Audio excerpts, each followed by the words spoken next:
Bom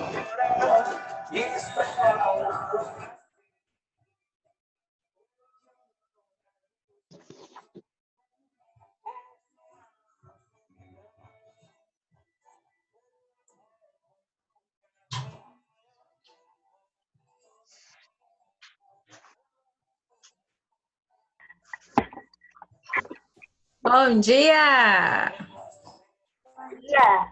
Uma musiquinha pra gente começar o dia bem. Vocês gostam de musiquinha para começar o dia bem? Sim.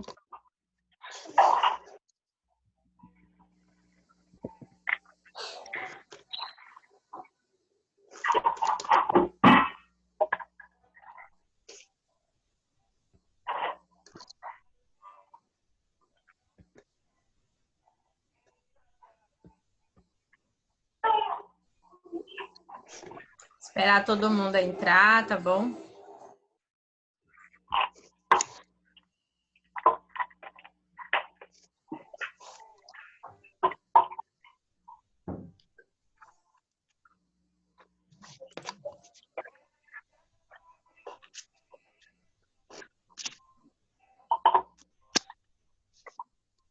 Bom dia, bom dia!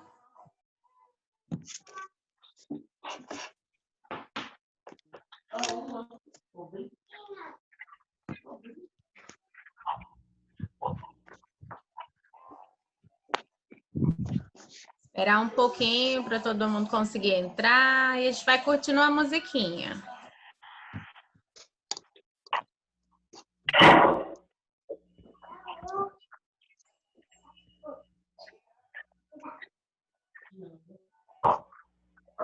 A Maísa tá enroladinha na coberta, assim, com frio.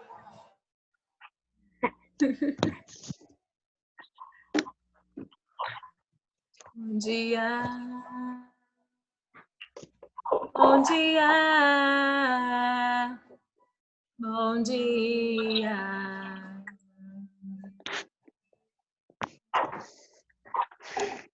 Bom dia. Bom dia. Como vocês estão? Tudo bem? Animadas?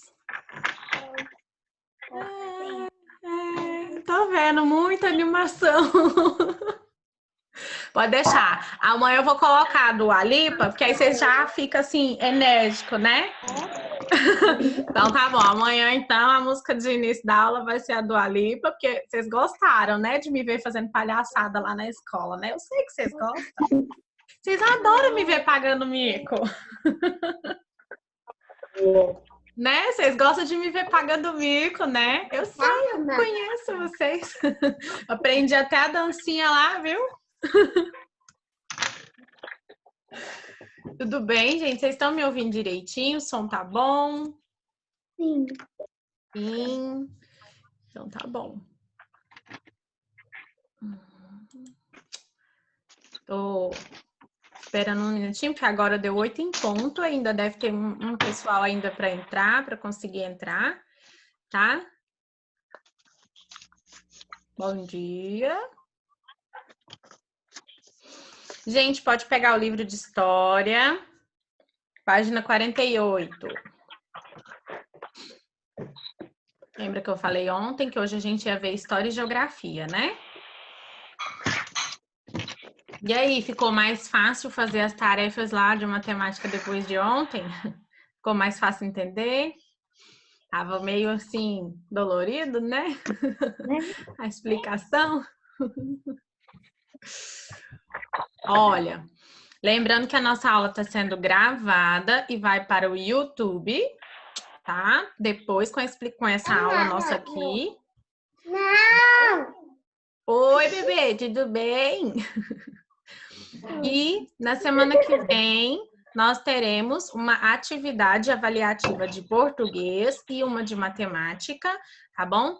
A gente vai dar a possibilidade de vocês imprimirem na casa de vocês ou buscar na escola, tá? Vai estar lá disponível na escola, prontinho, impressa para vocês buscarem, mas se quem não quiser ir buscar, quiser imprimir em casa, também pode, tá? Vai ter os vídeos explicativos que eu gravei para vocês de revisão, tá bom? Não se preocupem em valores de nota nem nada disso, não. Se preocupem em responder direitinho, com atenção, para não ter erros, tá bom? Isso que eu quero que vocês se preocupem. Eu não quero que vocês se preocupem com nota, tá bom? Então, pessoal, a gente vai falar hoje sobre a Era Vargas, tá bom? A Era Vargas é considerado, comparado com um tipo de ditadura. Por quê? Porque durou 15 anos um mesmo presidente no poder, tá? Só não é considerado pela história mesmo a uma ditadura porque Getúlio não era militar, tá? Então, por isso que não é chamado de ditadura, mas é comparado, tá? É como se fosse, porque durou 15 anos. Após o tempo das oligarquias, que tinha lá o voto de cabresto e tudo, a gente falou na live, né, sobre o final ali das oligarquias, e aí o que é que aconteceu? O Júlio Prestes não quis assumir o poder porque ele estava sofrendo muita pressão, né? Na verdade, o Júlio Prestes ganhou a eleição, só que ele estava sofrendo muita pressão dos outros partidos, né? E ele não quis assumir o poder, então o Getúlio Vargas ficou como um novo presidente. O governo de Getúlio Vargas durou de 1930 a 1945. Nós estamos com o livro de história na página 48, tá? No governo do Getúlio ocorreram diversas mudanças econômicas e sociais. Isso rendeu a ele uma popularidade, mas também muitas críticas por sua maneira de governar, como veremos a seguir. Esse longo período em que Vargas esteve à frente do governo brasileiro, ficou conhecido como Era Vargas. Era, pessoal, é um período da história cujos acontecimentos se diferenciam de outros períodos. A Era Vargas teve 3 tipos diferentes, vamos dizer assim, de governo, é dividido, tá? Foi o governo provisório, porque foi quando ele assumiu, depois o governo constitucional e o Estado Novo, tá? Aí eu tenho um mapinha mental, vocês estão vendo aí no livro, né? Esse mapinha mental. Primeiro a Revolução, tá? Na parte do governo provisório, de 1930 a 1934. Depois iniciou o governo constitucional, porque eles pressionaram, a gente vai ler aqui, eles pressionaram o Getúlio até formar uma nova Constituição, que tinha sido feita lá atrás, a gente estudou lá no começo da República, né? E por último, o Estado Novo, que foi uma época muito complicada, porque houve muita censura, a gente vai estudar tudo isso, tá? Governo provisório na página 49. Eu sei que vocês já leram o texto, mas eu não expliquei, então por isso eu vou fazer essas explicações. Vai ter muita atividade essa semana e na semana que vem desses conteúdos. Os primeiros anos de Getúlio Vargas no governo foram caracterizados por seu esforço em se manter no poder. Com esse objetivo, Vargas buscou apoio político em várias regiões do Brasil, substituiu governantes de alguns estados e aliou-se a governantes de outros. Esforçou-se também para obter a aprovação de diversas camadas da sociedade brasileira. Esse conjunto de fatores possibilitou sua permanência na presidência do país. Lógico, ele ia substituir os governantes que não estavam de acordo com ele nos outros estados, né? Então ia substituiu esses governantes por pessoas aliadas a ele, que era a melhor coisa a se fazer. Tamara, desliga seu microfone, por favor, e a Isa. Agora eu peço para vocês ligarem, tá bom? Muito obrigada. Então, aí começou, pessoal. No começo ele estava se esforçando para manter um bom governo, para manter um bom governo, que eu falo assim, com pessoas aliadas a ele, os governantes dos estados, as pessoas que iriam ajudá-lo, tá? Então, ele tirou, né, do governo ali alguns políticos que não concordavam com o regimento dele e tudo mais, né? E é lógico que isso causou várias revoltas, né? As pessoas não gostavam, né? Às vezes está tirando ali um partido ou outro. Então fala assim, Vargas nos primeiros anos como presidente retirou muitos políticos antigos dos seus postos, desagradando-os.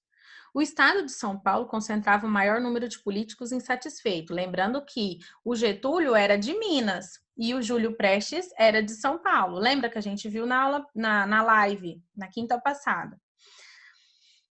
Muitos deles pretendiam retomar o poder e, para isso, exigiam a elaboração de uma nova Constituição. A insatisfação crescente levou os paulistas a se rebelarem contra o governo federal em 9 de julho de 1932. Guardem essa data. 9, sublinha aí no livro, 9 de julho de 1932. Nessa data, em todos os estados, os opositores saíram às ruas, dispostos a enfrentar forças do governo federal. Entre os revoltosos havia militares, operários, estudantes e políticos. Aí eu tenho uma imagem, lembra que eu falei para vocês que o período da era Vargas é considerado, é comparado com uma ditadura? Olha o cartaz da charge que tem aí, falando, ó, abaixo a ditadura. Lembrando que a língua portuguesa era um pouquinho diferente do que a gente conhece hoje, por isso que tem esse Czinho aí na ditadura, tá? Então, como eu falei, comparado a ditaduras, tá? Então, por isso que tá escrito aí. Não era ditadura pelo fato dele não ser um militar, só por isso que não foi caracterizado como ditadura, tá bom? Vamos lá para a página 50. Para quem entrou agora, bom dia, tá? Bom dia. Nós estamos com o livro de história na página 50, falando sobre a Era Vargas, tá bom? Pessoal que entrou agora, pega o livro de história. Nós estamos lá na página 50. Embora contassem com o apoio de outros estados, essa intenção de obter uma nova Constituição, os paulistas lutaram com recursos próprios contra as forças do governo federal e foram derrotados em outubro do mesmo ano. Aí a tarefa de ontem até pedia para vocês desenharem esse cartaz, né? Lembra? Fizeram? Fizeram a tarefa de ontem? O que era para fazer? Desenhar o cartaz. Olha só, de ouro para a vitória. Esse cartaz foi vinculado no estado de São Paulo durante os conflitos entre paulistas e as forças do governo federal. E após o início dos combates, diversos cartazes como esse estimulavam a população a fazer doações em favor das tropas paulistas. Por quê? Porque contra o governo, as forças paulistas tinham menos recursos, né? E aí o que aconteceu? Eles estavam pedindo para a população apoiar financeiramente a causa deles. Tá? Então, esses cartazes circulavam no estado de São Paulo, mas principalmente na cidade de São Paulo, tá bom? Aí vem a Constituição de 1934. Como as pressões por uma Constituição continuaram após a vitória na luta armada contra os paulistas, então, mesmo ele vencendo, não acabou os problemas dele, né? Ainda continuava tendo pressão. Getúlio procurou diminuir o clima de tensão que havia provocado a Revolução de 1900 constitucionalista de 1932. Assim, em 1933, um grupo de políticos foi convocado para a elaboração da nova Constituição. Então, ele reuniu políticos, lógico, como eu falei, aliados dele. Ele nunca ia pedir para pessoas que não concordavam com o governo dele fazer uma nova Constituição, certo? Ele não seria bobo de falar assim, eu vou pegar o meu opositor e vou colocar o meu opositor como uma pessoa que vai formar a Constituição. Porque as pessoas poderiam ir contra ele e ele não queria isso, lógico, né? Bom dia para quem está entrando agora. Nós estamos com o livro de história na página 50. Essa convocação acalmou parte da população e permitiu que Vargas desenvolvesse muitas negociações políticas enquanto a Constituição era projetada. Então, o que ele fez? Ele convocou, né, as pessoas para fazer a nova Constituição, e enquanto isso a população ficou assim, ó, mais quietinha, pensando, né, ele está preparando a Constituição, então vamos esperar o que vai acontecer daqui para frente. Então, parou um pouco das revoltas e diminuiu a tensão no país. Lembrando que isso, pessoal, para quem era de uma situação financeira baixa, era muito ruim, porque durante esses conflitos existia a inflação. O que é a inflação? Vou explicar para vocês exatamente nos dias atuais. O que está acontecendo no mercado? Você vai no mercado, o arroz está caro, o feijão está caro, o óleo está caro. Tudo que a gente precisa, que é essencial, está caro, certo? Vocês veem a mãe e os pais de vocês reclamando aí dos preços? Vem, né?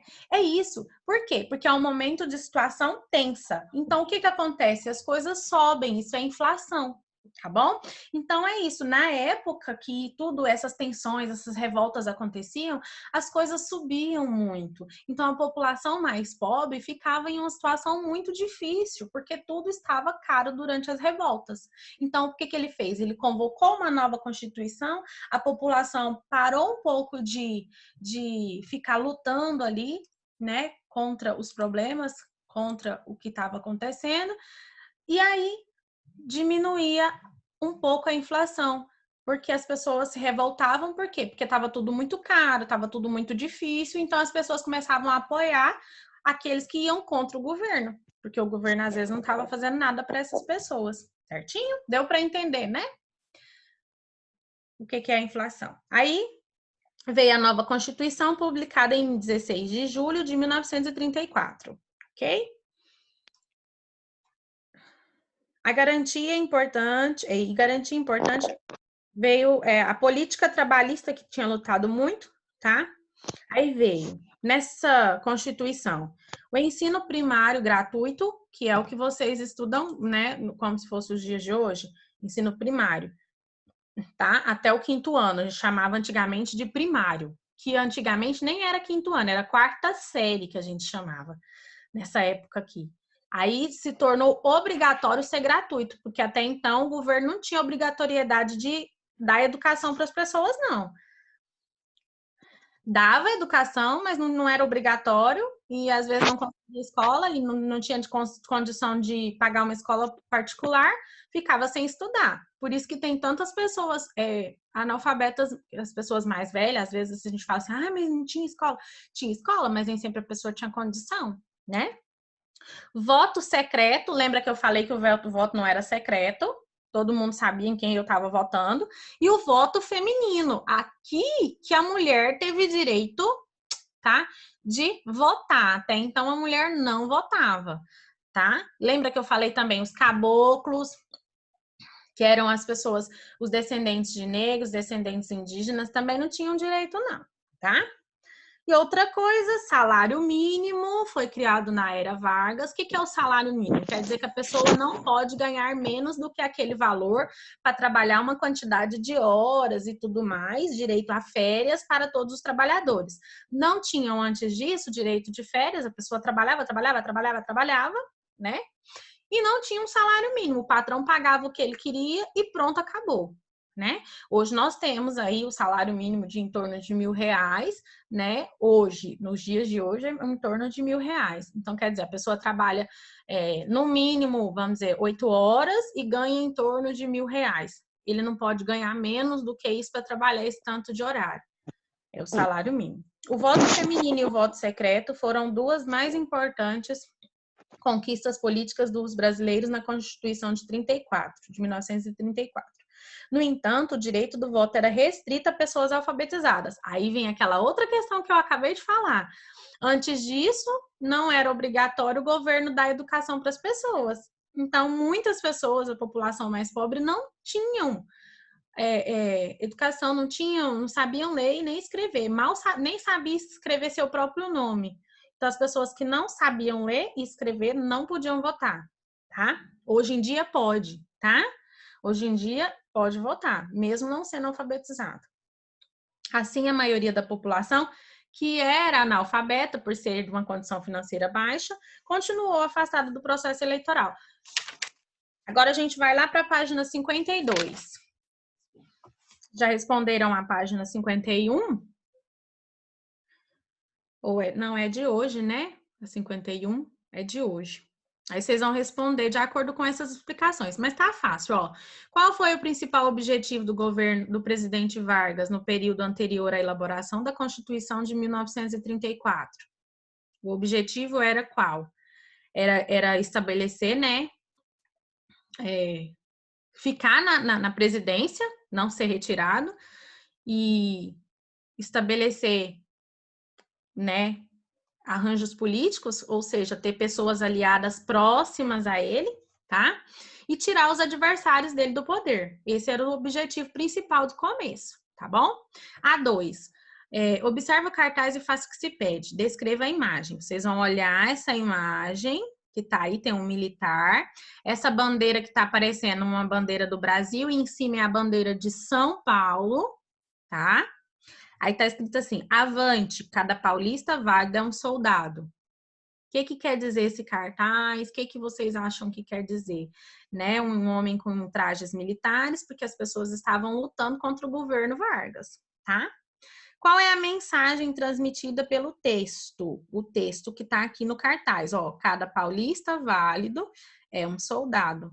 Como eu falei, como a população estava no estado que ela estava sem dinheiro, vamos dizer assim, as pessoas iam lutar mais ainda, né, contra o governo Vargas, para que as pessoas imaginam que, se esse governante sair, o próximo vai lutar pelos nossos direitos e vai ser um governo melhor. Isso acontece até hoje, né? A gente teve lá o problema com a Dilma, tiraram a Dilma, deixaram o Temer, que era vice, né? A situação fez o quê? Piorou, né? Aí todo mundo foi lá, teve eleição, votaram no Jair Bolsonaro, imaginando que seria uma condição melhor. E aí tá aí o que a gente está vendo hoje em dia, né? E aí, assim, consecutivamente, na próxima eleição a gente vai votar de novo e vai pensar que vai vir um governante melhor e etc e tal. É o que acontece até hoje, não é uma coisa que aconteceu só lá na era Vargas, tá? E a número 3, escreva V nas frases verdadeiras e F nas falsas. Apesar de derrotas no conflito, a reivindicação dos paulistas foi atendida com a publicação da Constituição de 1934? Foi atendido? Teve uma Constituição? Sim. O direito ao voto feminino garantiu que a maioria dos brasileiros pudesse votar? Não, porque quem era analfabeto continuou não votando.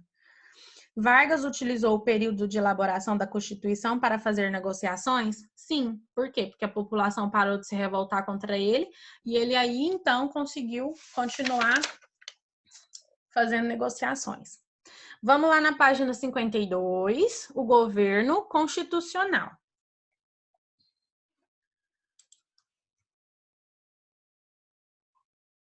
Gente, eu não consigo ficar explicando para vocês e lendo bate-papo. Eu sou idosa, não faz isso comigo, não.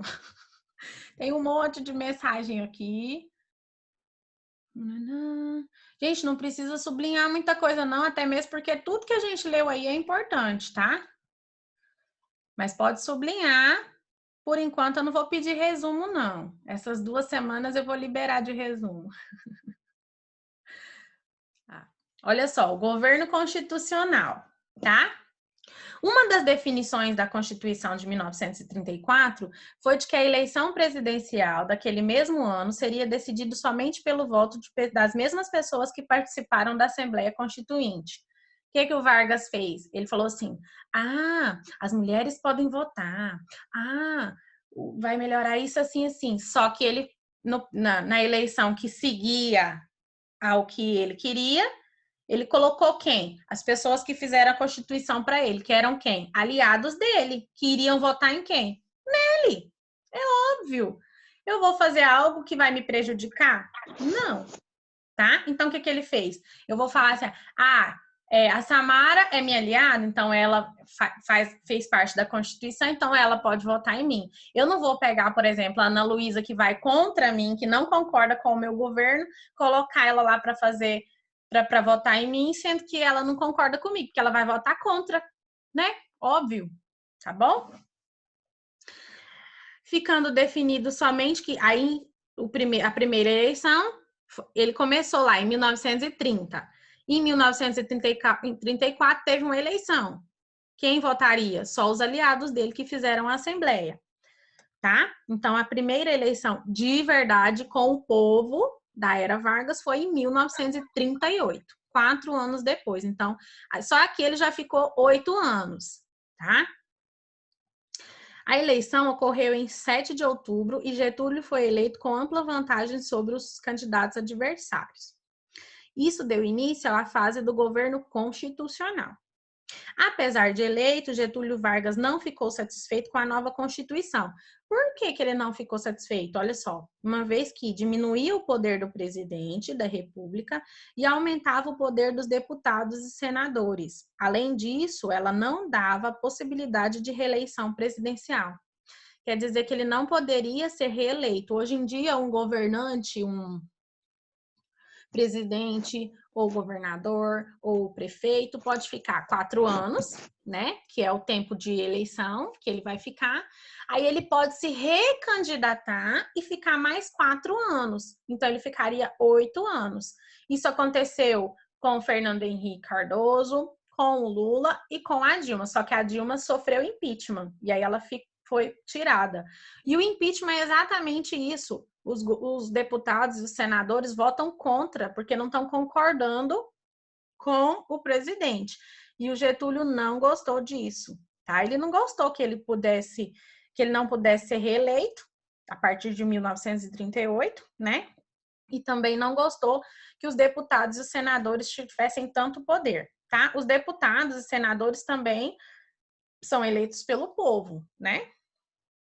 E geralmente são de vários partidos diferentes, que geralmente não concordam um com o outro. É como se fosse PMDB, PSDB e PT, para vocês entenderem o que seria hoje, né?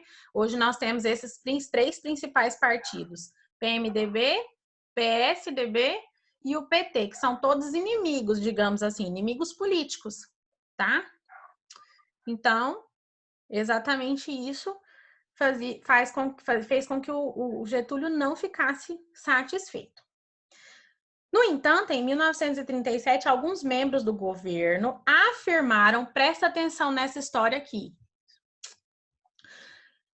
alguns membros afirmaram ter descoberto um plano que ameaçava a segurança da nação. Esse esquema ficou conhecido como Plano Cohen. Eu vou parar aqui e vou explicar para vocês o que era esse Plano Cohen.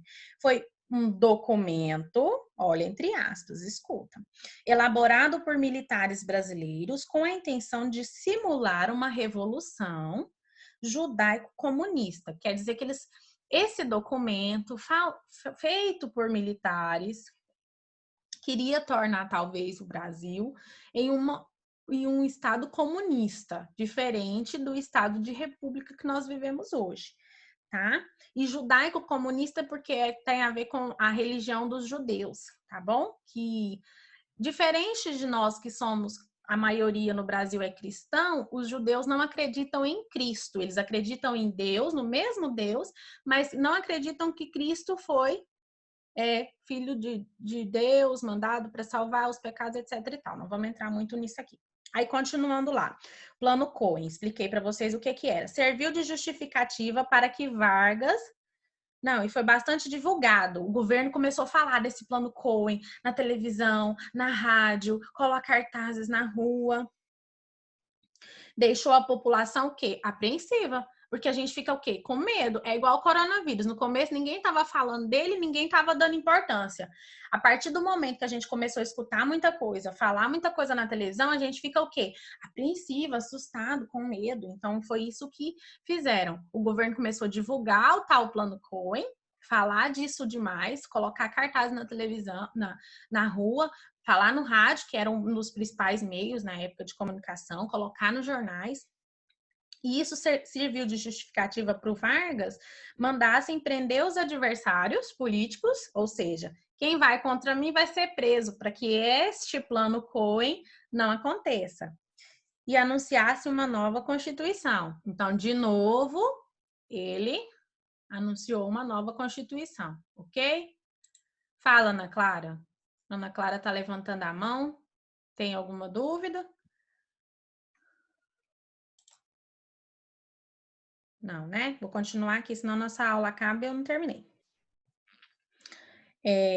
Contudo, essa divulgação era um esquema falso que serviu de pretexto para as manobras políticas de Getúlio Vargas. Pois, ao anunciar a nova Constituição, eles estavam dando início a um período novo no país, conhecido como Estado Novo. Então, o que foi isso? Fake news.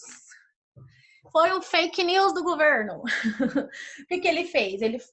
O governo começou a divulgar que existiu esse documento, que as pessoas queriam que tornasse o Brasil um país comunista, etc e tal, espalhou, causou o caos, causou medo na população e não era verdade. Foi um fake news que o governo fez. Ele fez isso para que ele pudesse ter um motivo para prender os seus adversários, tá? Que ali às vezes estava no Senado ou na Câmara dos Deputados e formar uma nova Constituição.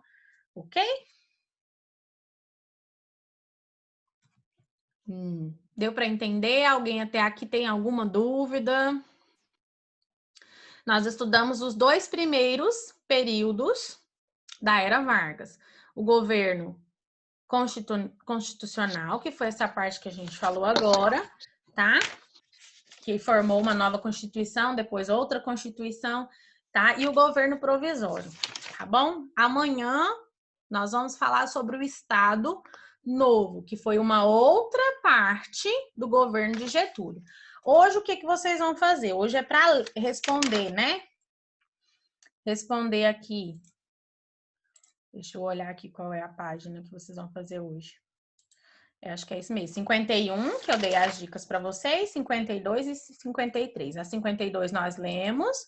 Aí na 53, olha só, ligue cada período do governo Vargas as suas respectivas características. Vocês vão ligar. A gente só falou de 2, mas aí o que sobrou, que é o Estado Novo, a gente vai explicar amanhã. Não tem problema se vocês já lerem o texto hoje, eu não me importo. Não vou ficar chateada se vocês adiantarem o conteúdo.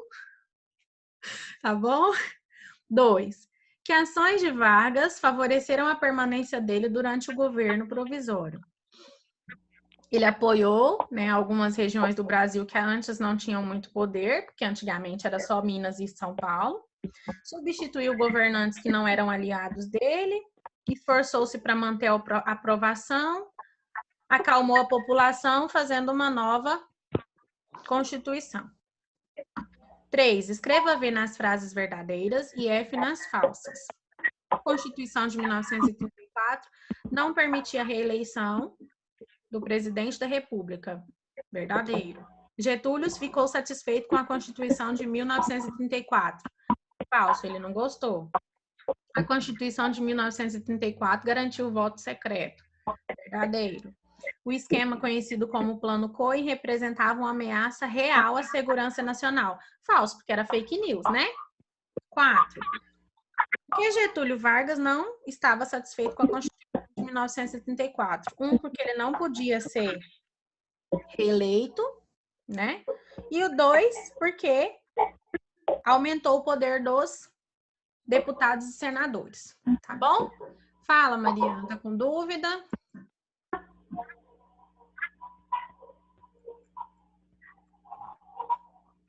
Alguém tem dúvida? Amanhã tem aula 8 horas.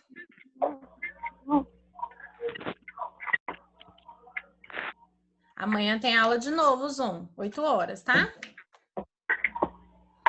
Tá bom.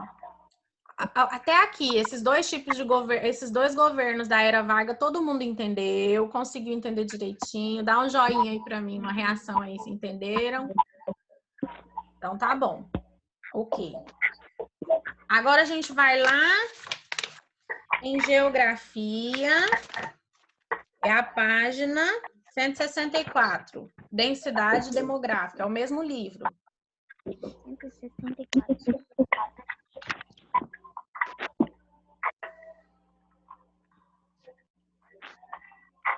Geografia, página 164. Credo, tinha que tomar de tabela.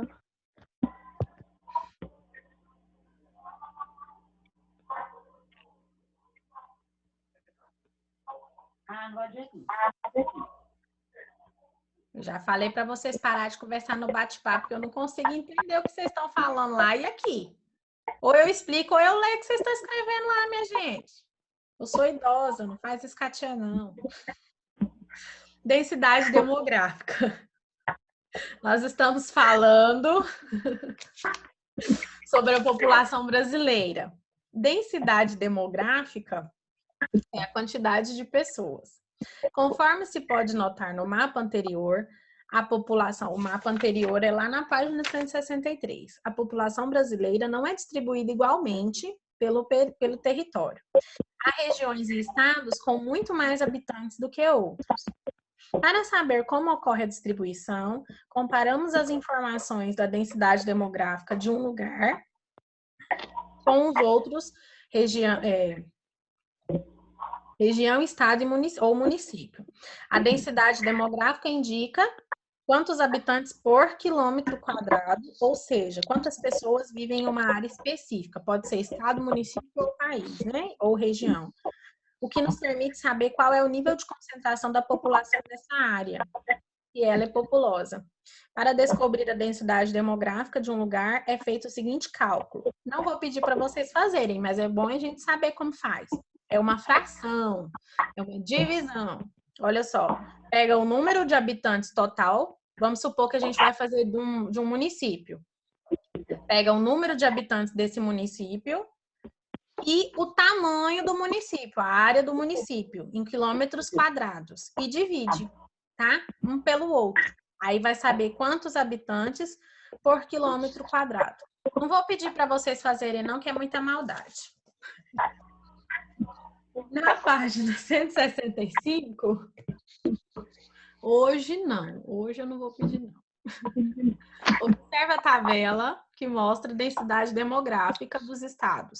Aí tem a quantidade de pessoas por quilômetros quadrados, tá? De cada estado brasileiro. Não vou ler, não. Vocês já leram na atividade, né? Eu quero que vocês vão lá na 167 agora para mim explicar a tarefa de hoje. Oh, meu Deus. Por que tem que ser tão cedo? Porque sim, porque vocês estudam de manhã. Já era para estar na escola, ó, desde as 7 da manhã. Reacostumar, que daqui um dia a gente volta para a escola. Olha só, a tarefa de hoje. Ontem vocês já fizeram, né? Essa do mapa da 166? Eu fiz a... Tá, então tá bom. Então, na 167, de pequeno cidadão, acompanha comigo a leitura. Eu vou explicar o que vocês vão fazer. Diga não a toda forma de discriminação. Um dos princípios fundamentais da Constituição brasileira é promover o bem de todos, sem distinção de origem, raça, sexo, cor, idade e quaisquer outras informações de discriminação. Apesar do que está escrito na Constituição, o documento mais importante para os brasileiros, ainda nos deparamos com atitudes discriminatórias e preconceituosas em relação à população indígena e afro-brasileira. O nome disso é racismo. Isto é, a crença que haveria em uma hierarquia entre etnias e de algumas que seriam superiores a outras. Assim, tal fazermos uma campanha contra o racismo. A gente até fez um pouco disso falando sobre o nosso projeto, né, do livro literário e tal. Mas o que vocês vão fazer? Aí no livro fala assim, ó, com os colegas, a gente não está permitido a fazer com os colegas. Se a gente estivesse na escola, provavelmente a gente faria todo mundo lá, dividiria vocês em grupo e tal. Mas não há essa possibilidade. Então, vocês vão fazer sozinhos em casa, pede a ajuda do papai, da mamãe, quem puder ajudar vocês. Não vou cobrar essa tarefa para amanhã, mas eu vou cobrar para a semana que vem, que vocês mandem até segunda-feira para a escola, tá? Ó, elabore uma folha, um cartaz contra o racismo. Pense em uma frase de efeito, por exemplo, uma frase de efeito. Diga não ao racismo. Ou juntos somos mais fortes. É mais ou menos isso, é uma frase de efeito, tá? Uma imagem.